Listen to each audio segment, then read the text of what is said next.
On everyone. So last night, the Denver Nuggets took a commanding 3-1 lead over the Miami Heat, and this series is over, in my opinion. Look, I really wanted Miami to win, only because of Jimmy Butler. I didn't really care. I don't have a dog in this fight either way. It makes sense for me to root for the Nuggets, because I'm sure, as many of you know, I am a Laker fan. I have my Laker channel, as it stands Lakers, and Denver beat the Lakers, so it's like, at least if they win the championship, you have the argument of like, hey, the team that beat us won the championship, so we were going to win the championship if we would have beaten the Nuggets, right? That kind of thing. Get that like BS argument, right? But I mean, it's a fair point. But regardless, sticking to the Denver Nuggets, look, 3-1 lead. They're going home. They just beat Miami twice in Miami. They have clearly and far away just been the better team. They're too big for Miami. Their size gave the Lakers trouble, and the Lakers are bigger than Miami. And Miami looks like a freshman team playing a college team. The only game that Miami won, and they barely won, was a game where basically Jokic and Murray both played awful, and Miami shot like 50% from three. That other than that, they've all been like blowouts. And so it's just been a rough, rather boring series, if I'm being honest, because it never feels like the Heat have a real chance. It never feels like this series, like these games are really that competitive. It almost feels like Denver's just kind of coasting and then goes, okay, it's time to win, and they just blow out Miami. Miami just doesn't have enough. And that's kind of what we've seen for the most part. Yes, the Lakers got swept, but those series were close. Like, the Lakers easily could have swept Denver, too. Three of those 4 games were decided by less than 20 points combined. That tells you that those games were decided by a game or two. And then, the Phoenix Suns never really had a chance. The only reason Phoenix ended up winning 2 games is because Devin Booker shot like 80% from the field or something like that, something crazy like that over that pretty much that entire series. And as soon as he cooled down, Denver just ran through them. And then Minnesota didn't have a chance. So, their path, when you look back, their toughest opponent might end up have been the Lakers. And there is now a lot of talk because people are seeing that, like, oh man, their toughest matchup was the Lakers. The Lakers gave them the most trouble, and that still was a sweep. So Denver is just kind of running through the Western Conference. They were the number 1 seed. They are now going to end up winning the NBA championship because, again, Miami's not coming back 3-1. So Denver's winning the NBA championship. Denver's going to be the new dynasty. Like, you're hearing all the reports, you're hearing all the talks, you're hearing all the conversations, all of it. And we need to pump the brakes on that. Okay, we really do. Now, look, Denver is great. They really are. And they're extremely young, extremely talented. Could Denver win another championship? Absolutely. I would not be shocked at all if they won another championship. But here's the thing. One, when was the last time a team won back-to-back NBA championships? It was the Warriors, right? With Kevin Durant. Outside of that, it's been just an interchangeable, like, this team, you win, and then you win, and then you win, and then you win. And yes, Denver is good enough to where they could win another chip or two. They may even win next year. But a couple things beyond the whole, like, when was the last time somebody won? Also, the new CBA is going to affect a lot of things, including the Denver Nuggets, because they're going to have to continue to pay all these guys. And thanks to the new CBA, once you reach that second apron, you're essentially hard capped. You make an argument it's even worse. So Denver, this is their team for very likely the next handful of years. And they're not very good defensively. They have a high-powered offense. They have arguably the best player on the planet right now. And Murray has really stepped into his own and has been that guy for them. But you've seen Michael Porter Jr.'s not really that good, right? He's had his moments. He's had his great moments. But you've seen the pedestrianness with the Denver Nuggets. Denver played, however you feel about the Lakers, Denver played ridiculous. Denver played better against the Lakers than they did against any other team in the playoffs. They couldn't miss.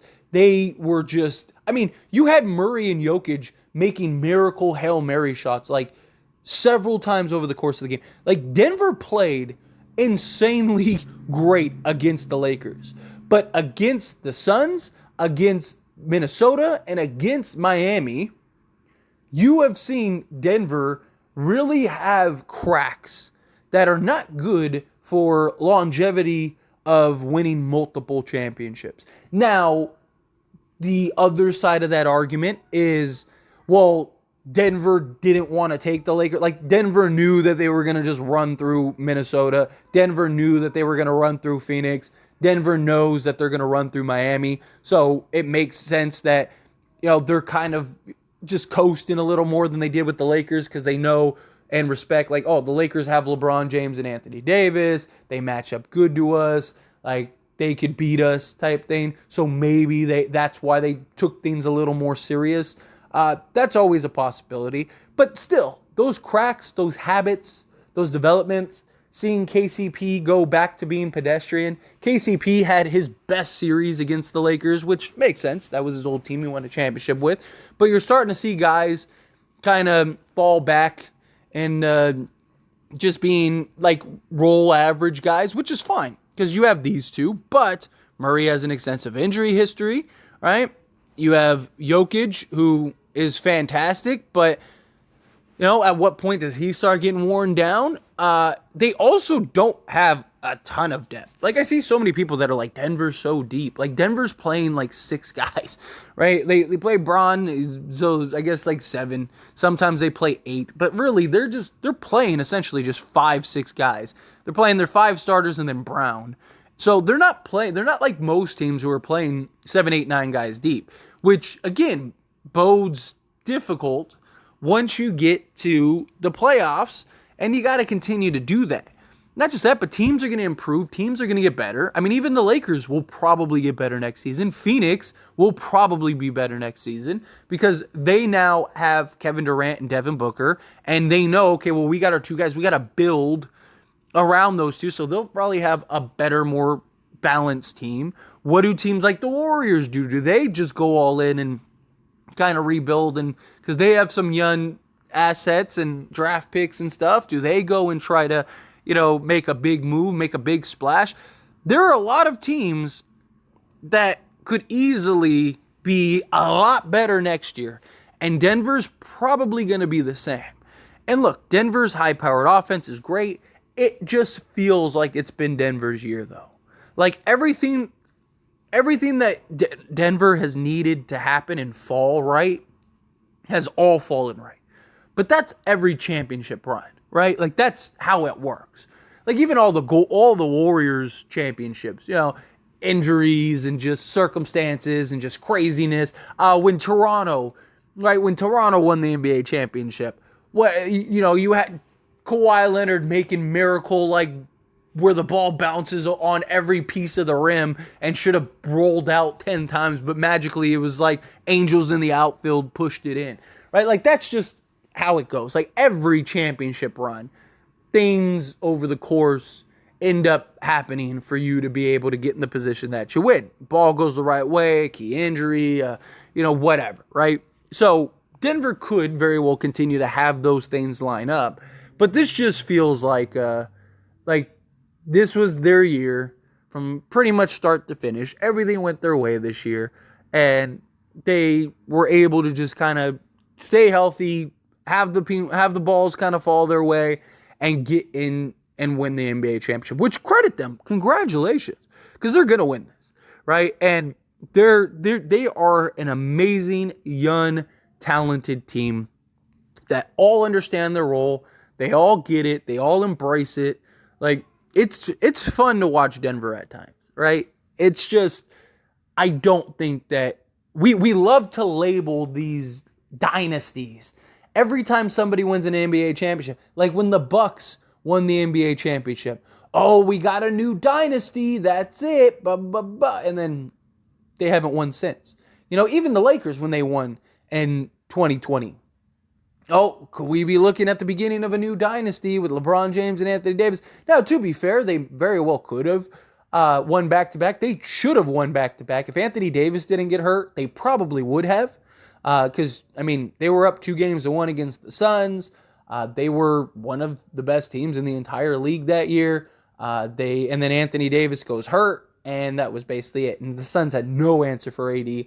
They were looking like they were going up 3-1. So, maybe them could have won, not a dynasty, but could have won multiple championships. And the Lakers also just ended up trading for Russ and stuff like that. So that became a thing. But outside of that, that was, every year you hear, oh, another dynasty. Like the Warriors win the NBA championship. Oh, see, look, the dynasty is not dead. They're probably winning next year. I don't see anybody beating them, blah, blah, blah, blah. And then what was the conversation this whole time? Oh, dynasty's dead. Dynasty's over. It's time to trade Draymond. It's time to trade Clay. It's just the media loves to jump and paint the next guy as the next guy. But isn't it better to have the diversity, right? Isn't it better to have these teams that every year it's oh, okay, well, the Lakers win, then Milwaukee wins, then Golden State wins, then Denver wins, then, next year, whomever wins, right? That, I think, makes things more interesting because it makes the NBA more predictable. You have more, parity, all of those things I think are huge factors. And look, again, I'm not saying Denver can't win another champ. Denver very well might win again next year. They're very good. They're very talented. They're very young, right? They have all the things that you need to win a championship. But I just don't see them. Dynasty is not a word you just throw around, right? There's been very few dynasties in the league, right? The Warriors, the Bulls, the Lakers, the Celtics, right? Miami's, I don't even know if you can count Miami's dynasty, given that, Miami's only won 2 chips during that run and during that 4-year stretch. But, if you want to give it that, okay, fine. I get that. That's fair. They did make 4 NBA finals. LeBron by himself is technically a dynasty, right? 8 straight NBA championships. But, there's very few that have ever done that, right? There's very few that have had real, over the course of 5, 6, 7 years, won multiple championships and just kind of dominated the league and were the best team in the league during that stretch. Usually, again, it's pretty spare. There's usually a handful of teams that you're oh, they could win. But, again, the Bulls, the Lakers again with Shaq Kobe, right? The Celtics, all of those things. You look at and you're just okay, that's clearly been the best team for the last several years. LeBron is a dynasty. I don't think Denver is winning 4 championships in the next 8 years. I just don't. I just think that the new CBA is going to make things very difficult for teams. I think you're going to have, on top of that, you're going to have teams that are going to continue to get better. You're going to have players that are going to continue to get better. You're going to have just challenges ahead. You're not very good defensively. All it takes is an injury or two, and then that's it. I don't know. I just think they're really jumping the gun with the whole, Denver's the new dynasty. They're young. They're this, they're that. Jokic is an incredible talent. Murray has really came into his own. But there's still questions with Murray, right? He's still, he's been really good. Surprisingly good this playoff series. Is this the new standard going forward? Or is this just he just had a great run? Because we've seen that. We've seen guys have incredible runs and never been able to replicate that. Before this run, there were real questions about Murray and his ability to deliver and his lack of consistency. Yeah, and the bubble year, he had that back and forth series with Donovan Mitchell, but then outside of that, he was terrible, right? So is this the new standard? Is this the new norm for him? If it is, then I think that they're going to be in a great spot. But anyway, as always, this is a discussion, so I pass the question on you. Let me know your thoughts and opinions down in the comments below. What do you think? What do you think of Denver? Do you think that, do you agree with me? Yeah, let's pump the brakes on a new Dynasty. Do you think no? Like, they really have that potential. They really have that possibility. And look, maybe they do. I just think we should not jump the gun on things and be so premature. And every time a team wins, they're a dynasty. Like I just don't think you should. But anyway, again, love to hear your thoughts, opinions. Let me know down in the comments.